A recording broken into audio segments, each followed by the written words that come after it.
Hi folks, and welcome to another philosophy club. As always, we don't expect any previous knowledge of philosophy to take part. Today we're going to talk about ethics, so today's club is for ages 10 plus. Wait, what's that? Quick! A runaway trolley is about to hit 5 dancers on the train track. You can't stop it or tell the dancers to get off because they're listening to disco music, but you can divert the trolley onto a track that has one whistling man standing on it.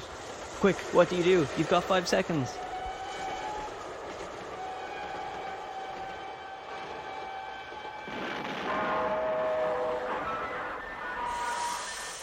Well, what did you choose to do? Most people would probably choose to divert the tram onto the track that had one person, right? Well, what if we changed it slightly? What if there was no second track with the other person on it, but instead you stood on a platform beside the track and there just happened to be a giant person that you could push off the platform onto the track that would stop the trolley? Would you push that person off? Most people probably wouldn't push the person off. Those that would probably hesitate, at least a little. I hope. So, let's say they did push them off. If they did, they would probably state their reasoning as follows.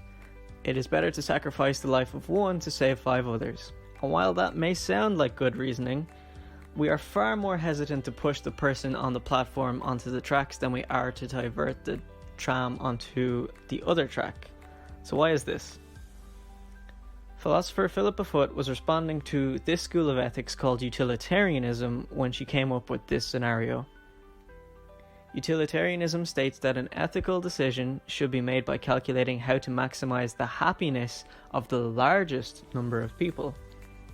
Utilitarianism argues that in both cases, you should save the 5 people as the happiness of 5 is greater than the happiness of 1.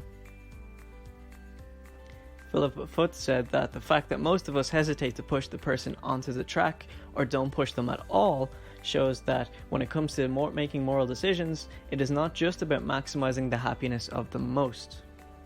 Even though in both scenarios, 5 people are saved, the ways in which those 5 people are saved are very different.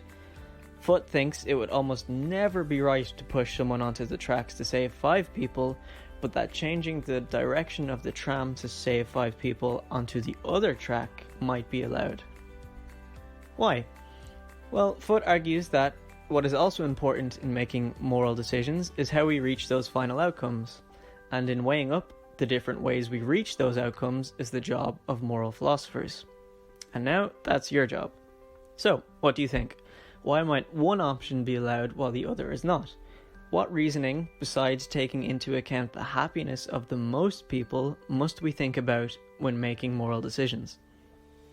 List 2 reasons why, or why not, you think that this is the case. And if you disagree with both A and B, then say why. Finally, if you think this scenario is a bit far-fetched, then think about a modern example.